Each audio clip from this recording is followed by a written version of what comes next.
Power star Pawan Kalyan రాజకీయాల్లోకి వచ్చిన తర్వాత ఏ పదవి అధిరోహిస్తారు అనేది మాత్రం ఆయన పార్టీ పెట్టినప్పుడు ఎవరూ ఊహించలేదు. ఒక పార్టీ పెట్టినప్పుడు ఆ పార్టీ మీద విమర్శలే వచ్చినటువంటి పరిస్థితి ఆంధ్రప్రదేశ్ రాజకీయాల్లో మనం చూసాం.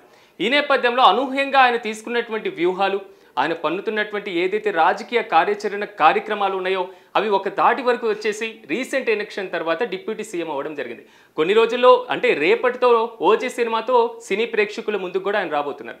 శ్రీనివాసరావు గారు ఈ ఇష్యూని ఎలా చూడాలంటారు? ఎందుకంటే పవన్ కళ్యాణ్ సినిమా నటుడుగా ఉన్నారు. సినిమా నటుడుగా రాజకీయాల్లోకి వచ్చినటువంటి ఎంజీ రామచంద్రని చూసాం, జయలలితని చూసాం, లేదా ఎన్టీ రామారావు ఆంధ్రప్రదేశ్ ఉమ్మడి ముఖ్యమంత్రిగా చేసినటువంటి వ్యక్తిని చూసాం. ఇప్పుడు డిప్యూటీ సీఎంగా ఉన్నటువంటి పవన్ కళ్యాణ్ ఒకవైపు పిఠాపురం ప్రజలకి ప్రత్యక్షంగా పరోక్షంగా కూడా ఆయన అందుబాటులో ఉంటున్నారు.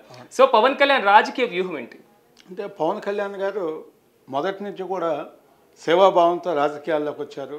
ఎక్కడైతే ప్రభుత్వాలు లోపాలు ఉన్నాయో ఆ లోపాలను మనం ప్రశ్నించి ప్రజలకి ఉపయోగపడేటువంటి కార్యక్రమాలు చేయాలనేటువంటి ఉద్దేశంలో ఉన్నారనేది చాలా స్పష్టంగా కనపడింది. ఆయన యొక్క యాక్టివిటీ కూడా మనం చూస్తున్నాం అన్నమాట.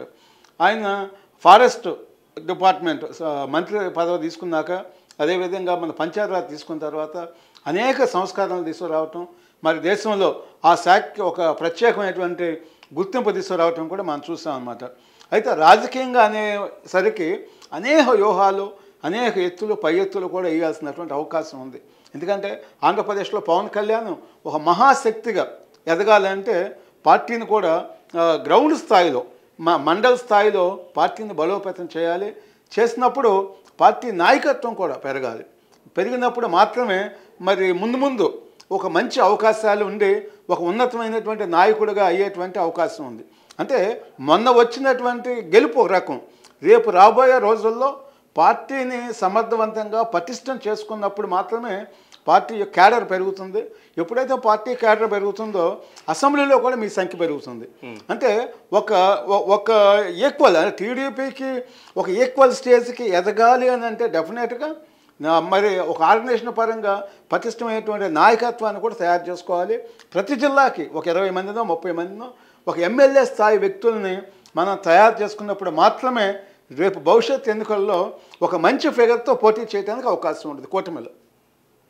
అంటే ఇప్పుడు ఆల్రెడీ రాజకీయాల్లోకి వచ్చిన తర్వాత డిప్యూటీ సీఎం వరకు ఎవరు ప్లాన్ చేయలేదు. అంటే ఎన్నో విమర్శలు ఎదుర్కొన్నారు. వ్యక్తిగతంగా విమర్శలు, రాజకీయంగా విమర్శలు, రాజకీయ ఓనమాలలు తెలియని సినిమాల్లోకి వెళ్ళి నటించాలి, ఇలాంటి అనేక కామెంట్స్ మనం అందరం చూసాం.